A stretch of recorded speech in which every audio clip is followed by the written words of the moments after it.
Hi everyone and welcome back to my channel. So today what I wanted to do is review these two babies for you. This is the Makeup Geek Quad Shadows and then the Graceful Lashes by Makeup Geek. So these are both available on Target.com, and the other day while I was scrolling through looking at things because I refuse to go to the store now because I just buy too much stuff, I saw that they had expanded their Makeup Geek line. Now, they've had Makeup Geek there for a while, and at first it was just some, I think, highlighters and maybe a contour shade and a couple of lip products, and now they expanded their full range. So now they have these quads, they have eyelashes, they have some lipsticks, lip glosses, liquid lips, really expanded their whole line. They have a whole bunch of bronzers and contouring shades and highlights and all that and blushes. And I decided to pick up a quad because I love Makeup Geek eyeshadows. So I wanted to see if these would be the same quality as they would be on makeupgeek.com. If you're interested in seeing how these perform, how I did this eye look right here, and how I feel about the lashes, then go ahead and keep on. You know when everything is just annoying you? Yeah, that's my life today. So today what I want to try out is this Makeup Geek quad from Target that I picked up. So it busted while it was shipping to me, hence the explosion. So that's really fun when you receive something that you're like very excited about and it ends up looking like that. So whatever, we're just going to move from there. I just want to jump into this and not waste any time. So I'm priming my lids with some Tarte Shape Tape. And I'll be using a fluffy brush to kind of buff that out. Did I apply too much? Oh, fuck yeah. Absolutely. This little quad, I don't know. It's just looking at it straight away, like, not super jazzed about the colors. Like, this is a setting shade. This is going to do nothing but set my eye. So I guess let's just use that as an eye setter. I'm going to be using a big fluffy brush. This is the Lexi 229 tapered blending brush. I'm just going to dip into this white shade and just kind of set everything down so that I can try and blend. I feel like this is just going to be a very incomplete eye look because of the shades that are in here. But we'll see what we can do. Obviously, this is going to be the shade that goes into my crease. I'm just going to go and use that same brush that I just used to set down my eyeshadow.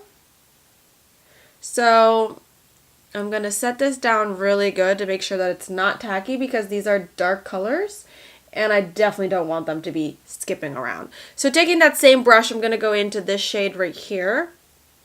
And there's a pretty decent amount of kickback, but I don't necessarily mind that because that's usually when the eyeshadows are much better at blending. So I'm just going to start by dabbing this in my outer crease. And kind of start buffing this in.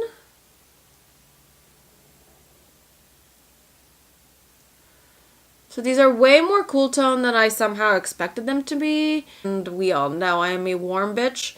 So this look just might not be my favorite. But the shadows seem to be blending very beautifully.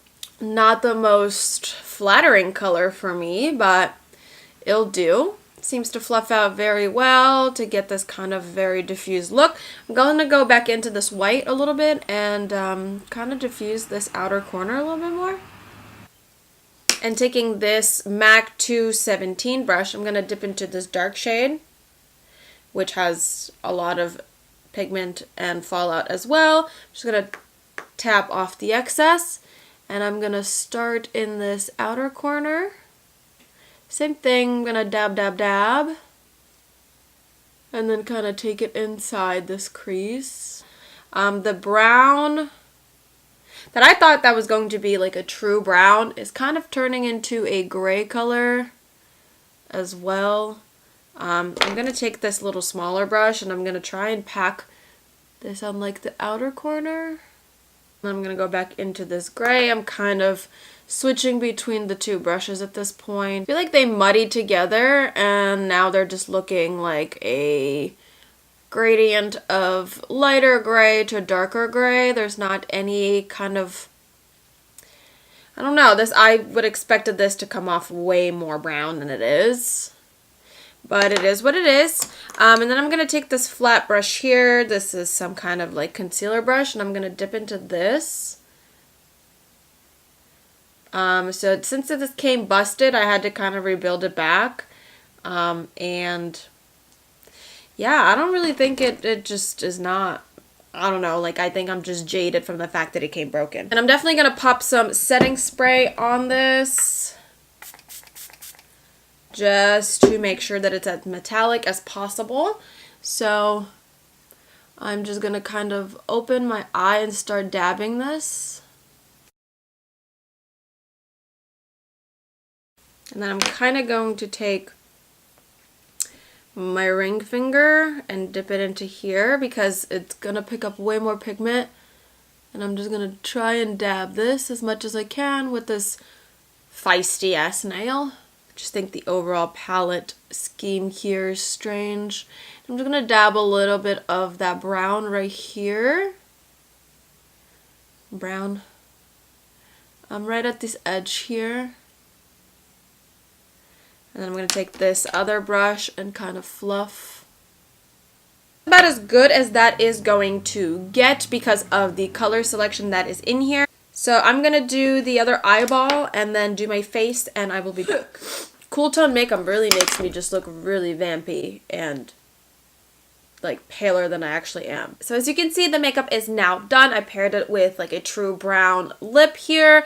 And I added a little bit of the shimmer color on my lips just to kind of mesh everything together and make it one unison look. I'm not hating it, honestly. It's not the worst. I just think the color combination is just so meh. The price is great. This little palette is $21.99, which puts each shadow to be at $5.49, which is great because usually each shadow is $5 and usually the shimmers and glitter type of eyeshadows are $10. So you are getting such a good price on these. Other than that, they blended really nicely. There was no skipping, no patching.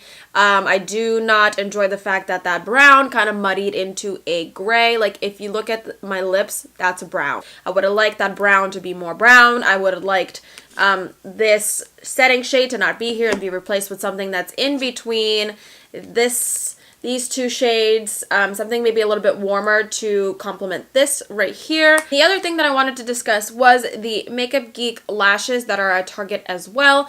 Now these are Graceful lashes, full false lashes, and I obviously have cut them. I have worn them a couple times. I just wanted to give them a test run before I did a review, and these are not my favorite, and I think it's just, for me, in general, it's a preference thing. I don't really like to wear lashes that have a thick band like these do. They're very hard to bend into shape once they've lost it. These were way too hard. I feel like they just did not move around very well, and they are super heavy on my eyes. I wore them for like 5 minutes, and I was like trying to scratch my eyes out because they just felt so heavy and they started to get red and water, and that's just a personal preference. So just not my favorite. I definitely like lashes that are more on the natural side with a clear band. They're usually way more malleable. They're usually way more easy to work with and way easier to bend, and they feel better on the eye. So just for that, I would not repurchase these again. Will I wear them for certain looks? Yes, probably, but I would not say that I will use them every day. But putting my preferences aside, I think the quality, the price, the blendability, and just like so good. And if you love cool tones, oh, you're gonna love this. So yeah, that is all that I have to say. Thank you so much for watching, and I'll see you in the next one. Bye.